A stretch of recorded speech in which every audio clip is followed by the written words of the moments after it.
여러분들 오해하는 게 뭐가 있냐면 이거 이화영 평화부지사만의 재판이 아니라 공동 피고인으로 이재명 대통령도 있는 재판이에요. 그쵸. 근데 대통령이 돼가지고 정지당한 거야. 그러니까 일부러 본인들한테 불리한, 이화영한테 유리한 그런 자료들은 싹 빼고 제출을 했다. 그러면 이거를 전문 용어로 뭐라 그래요? 법정 용어로. 법정 용어로 증거인멸. 아니지. 뭡니까? 멀리 안 나갑니다.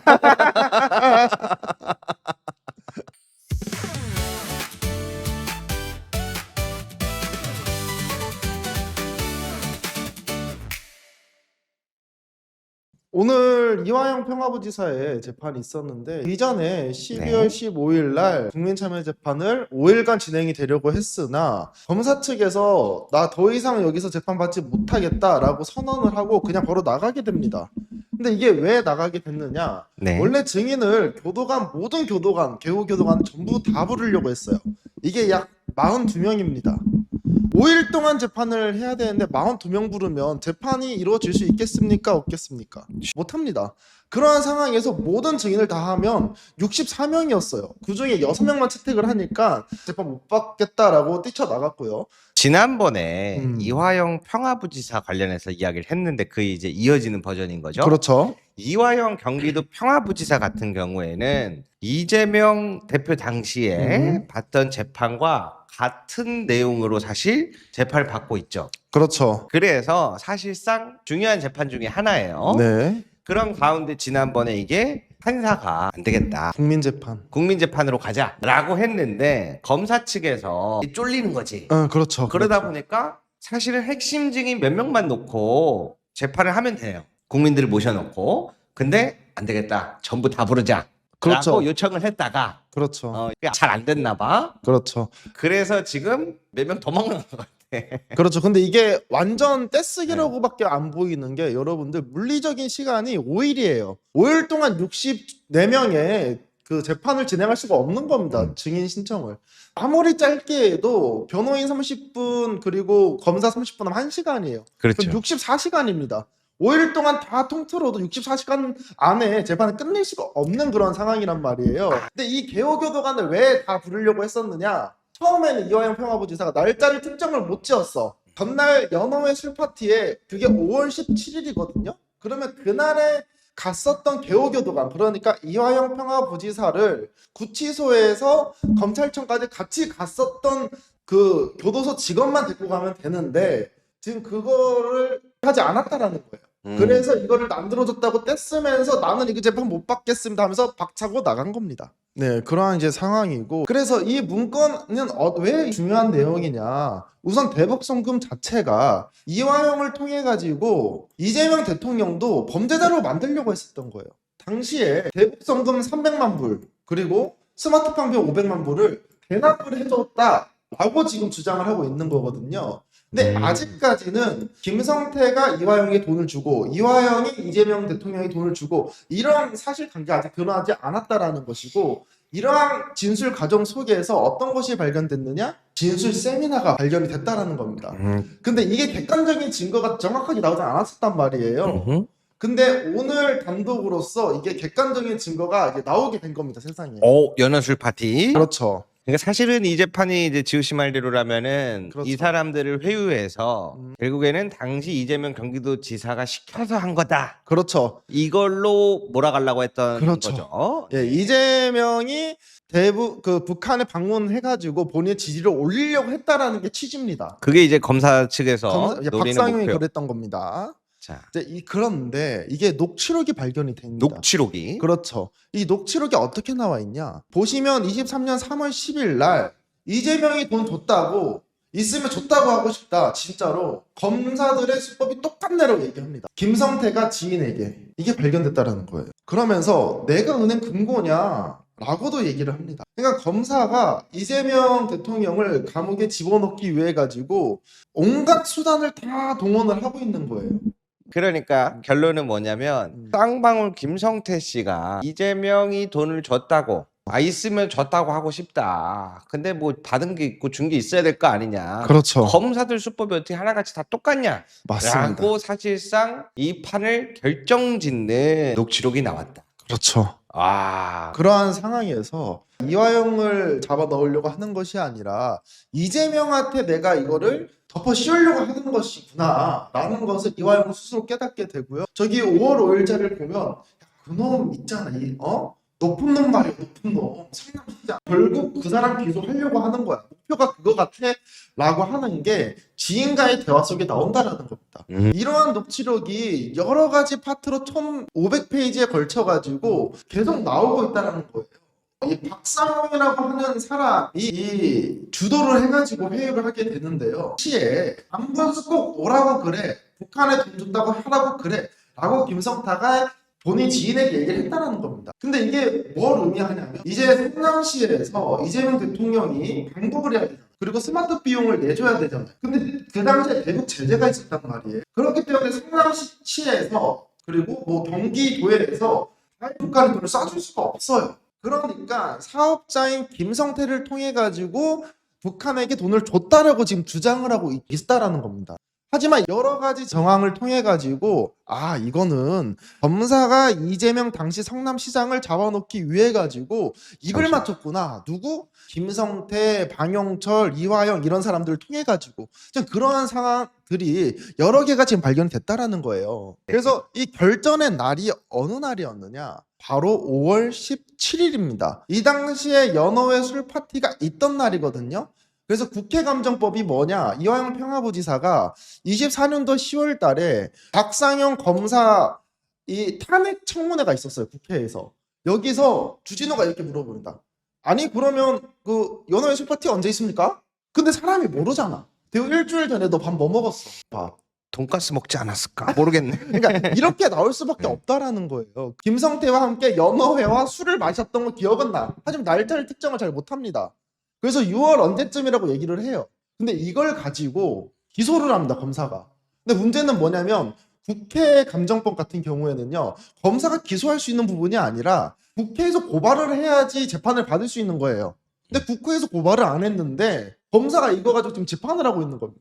당시에 그래서 김성태가 뭐라고 하냐면 소주 한 잔 먹고 가서 얘기하면 편할 텐데 석수 같은 물병에 흉금 없이 얘기해 볼 수 있게끔 환경을 만들면 어떻냐? 이게 뭐냐면 생수 같은 거 이 자식들아 사와가지고 물 버려. 그 다음에 소주를 딴 다음에 그것 좀 가지고 와라. 그거랑 회랑 먹으면 참 좋겠다. 그러면 내가 진술을 술술할 수 있겠다라고 하는 내용들이 나오고 있다는 거예요. 그래가지고 어떤 게 그 영수증에 발견되냐? 당일날 6시 36분에 12,100원이 결제가 됩니다. 생수 3병과 소주 3병을 사면 딱 이 가격이 나옵니다. 그래서 여기서 1313호실에서 같이 연어회도 먹고 술 먹으면서 그 이재명 대통령 어떻게 한번 해보자 라고 이렇게 회유하는 날이 바로 이날이라는 거예요. 영수증도 나왔고. 그렇죠. 그러면서 증인 신청을 이번에 변호인 측에서 또 따로 하게 되는데요. 추가적으로. 그걸 누구라느냐? 교도관 A씨와 B씨입니다.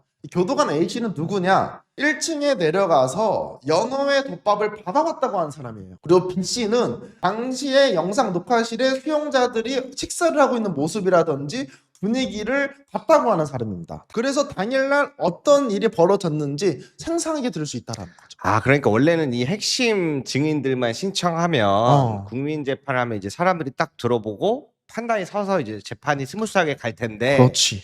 요거를 막으려고 지금 막 수십 명을 신청을 했었던 거구만. 그렇죠. 그죠? 다른 날은 필요 없어. 이날이 중요하거든. 그러한 상황입니다. 당시에 이 수용자들이 이제 들었던 것 중에 또 뭐가 있냐면 이화영이 들어오면서 오늘 검사 김성태랑 한잔했다. 회를 먹었다고 자랑했다는 증언이 나온다라는 거예요. 이게 왜 중요합니까? 야, 무슨 깜빵에 있는 사람들이 나가서 술 한 잔, 소주 한 잔을 연어에 먹고 들어. 그렇죠. 이게 5월 17일 날 한 사람만 그런 게 아니라 두 사람이나 들었다는 거예요. 수감자 중에서. 그러니까 객관적인 증거도 있고 진술로도 나오고 있고 교도관의 증언도 있고 5월 17일 날 연어회 술 파티가 없었다고 하는 검사의 진술들이 거짓이라는 게 지금 드러나고 있다는 거예요. 근데 이화영 평화부지사는 이 당시에 1, 2년 동안 감옥에 사셨어요. 근데 이런 사람들이 거기 가서 연어회 먹고 계속 회유를 한다고 봐. 야, 사실 너 그 이재명 조금만 찌르면 너 나갈 수 있어. 이거를 참을 수 있는 사람 얼마나 될까요? 우리 지금 시청자분이 뭐라는 줄 알아요? 뭐라 그래요? 야, 깜빵에 있는 사람이 나가서 연어에 술까지 먹고 들어오면 그렇죠. 다른 수용자들한테 자랑할 만했네. 아, 무슨 그렇죠. 말이에요? 예. 이 증언들이 전부 신빙성 있는 증언들이라는 신빙성이 거네. 있고 그렇지. 객관적인 것들이 계속 나오고 있다라는 네. 거예요.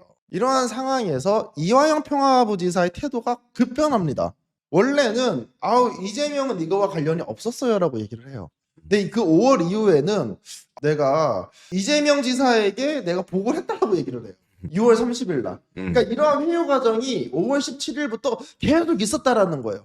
보면 처음에 3월 달부터 시작하잖아요. 이때는 쌍방울 회장이 김성태라든지 방용철이라든지 이런 사람들을 계속 꼬들겨요. 계속 회유해. 이 사람도 오케이, 내 사람이 됐어. 그 다음에 누굴 꼬셔야 됩니까? 이재명 대통령의 측근 이화영 평화부지사를 꼬셔야 된단 말이야. 그러니까 이거를 꼬시는 과정이 계속 이루어져요. 그러다가 계속 회유를 당하면서 6월 30일 날 내가 이재명 지사한테 보고했습니다라고 얘기해요. 그리고서 어떻게 마지막에 일이 일어나냐?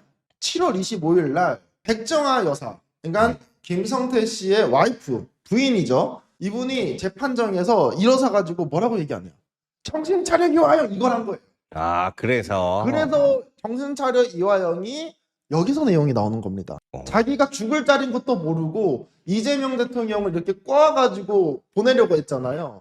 그 당시 정신을 못 차린 거야. 그러니까 그래서 막 서민석 변호사라든지 전준철 변호사님 막 이거 등등 얘기 나오는 게 지금 여기 이 재판과 관련된 거라는 거예요. 근데 이게 문제가 뭐냐면 여러분들, 만약에 이화영 평화부지사가 내가 이재명한테 돈을 전달했다라고 아예 진술이 마무리가 됐잖아요. 지금 대통령 못했을 겁니다. 이걸로 원래 대통령 후보 못 나오게 날리려고 했으니까. 그렇죠. 선거권 박탈당하니까 감옥에 가면 그러한 상황이고. 그래서 이건 말고도 또 오늘 재판에서 뭐가 중요한 내용이 나왔냐? 또 있어요. 지금 여기 보시면 서울고검 TF 제출 목록 불일치라고 나오잖아요. 이게 뭐냐면 배경을 좀 알아야 됩니다. 당시에 연호회 술파티 진술 세미나가 야 이런 게 있었어 하면서 막 난리가 났어요. 막 단독 나오고 하면서. 이 상황에서 법무부가 이상한 거예요. 수원구치소 관련해가 조사 한번 해봐라. 해봤더니 김성태는 160회인가 나가고 이화영 평화부지사도 60회인가 나가요.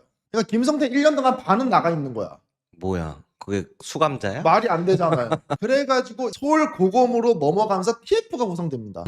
그런데 이화영은 약 한 60회 정도 나갔었고 김성태 같은 경우에 160번인가 나갔다 그랬잖아요. 구치소에서 검찰청으로 갈 때마다 뭐가 있어야 되냐? 수사 보고서라든지 면담 보고서라 이게 나와야 돼요. 나가는 사유가 회 먹는 건 안 되잖아요. 소주 먹는 거 안 되잖아요. 그렇지. 뭔가 물어보려고 부르는 거잖아요. 그러한 상황에서 법원에 제출된 거는 중간중간 드문드문 없는 거예요. 내용들이. 아, 그래서 여기 보니까 사후에 고의로 은폐한 의혹이 또 제기되는군요. 그렇죠. 근데 TF팀 가가지고 내가 연락 복사를 해보니까 가지고 오지는 못하는데 볼 수는 있거든요. 딱 보니까 특히나 5월 17일 날 법원에 제출된 건 자료가 없었거든요. 연호회 술파티 당일 날. 근데 그 TF팀에 있던 거야. 5월 17일 그 자료가. 그러니까 검찰청에서 법원에 제출한 것과 그 TF팀이 조사하는 거를 자료를 구분해가지고 보냈다라는 거죠. 숨긴 거라고 봐야죠. 왜 그러냐면 무기대등의 원칙이에요. 검사 같은 경우에는 본인이 재판을 이길 수 있는 자료만 내야 되는 것이 아니라 본인이 질 수는 있지만 나한테 불리한 자료도 내야 될 의무가 있어요. 왜냐면 여러분들이 이걸 생각하셔야 돼. 검사가 어떤 사람입니까? 사람 그냥 족쳐가지고 그냥 감옥 보내는 사람이에요? 아니야. 죄를 졌는지 죄를 저지르지 않았는지 이거를 판단해주고 기소해주는 사람이죠. 그렇지. 그러니까 무조건 내가 얘 감옥에 넣기 위해 가지고 증거를 숨기면 안 돼요. 근데 박상용이 이 증거들을 숨겼다라고 하는 정황이 TF팀의 자료와 법원의 자료를 대조를 해보니까 드러났다라는 거죠. 아, 그러니까 일부러 본인들한테 불리한, 이화영한테 유리한 그런 자료들은 싹 빼고 제출을 했다. 맞습니다. 그러면 이거를 전문 용어로 뭐라 그래요? 법정 용어로. 법정 용어로 증거인멸. 아니지. 뭡니까? 멀리 안 나갑니다. 네, 이제 그래가지고 결론적으로 어떻게 됐냐? 재판부 기피 신청 이제 마무리가 돼가지고 재판이 진행이 되고요. 3월 17일 날 다시 이제 준비기일이 진행이 되고 5월 말에서 6월 초에 다시 국민 참여 재판이 진행된다라고 합니다. 기존에는 5일만 진행된다고 했는데 내용 자체가 양대해가지고 2주 동안 진행이 된다라고 하고요. 갑자기 드는 궁금한 생각인데요. 국민 참여 재판이잖아요. 근데 지금 민주당에서 공소 취소 얘기한단 말이에요. 그렇죠. 공소 취소 됩니까? 아니 저도 그래가지고 사실 이거는 여러분들 공소 취소가 돼야 되는 사건이에요. 여러분들 오해하는 게 뭐가 있냐면 이거 이화영 평화부지사만의 재판이 아니라 공동 피고인으로 이재명 대통령도 있는 재판이에요. 그쵸. 근데 대통령이 돼가지고 정지당한 거야. 그래서 이화영 평화부지사 재판이라고 말은 하지만 사실상 이재명 이화영 재판이에요 이건. 그렇죠. 그렇게 해서 오늘 가장 기억에 남겨야 되는 딱 하나 오늘의 큰 내용은 뭐예요? 이재명이 돈을 줬다고 하고 싶다. 있으면 그렇죠. 그런 적이 없는데 어떻게 하냐 내가. 아이고 검사들 수법 똑같네. 라고 하는 직접 녹취가 나왔다. 네.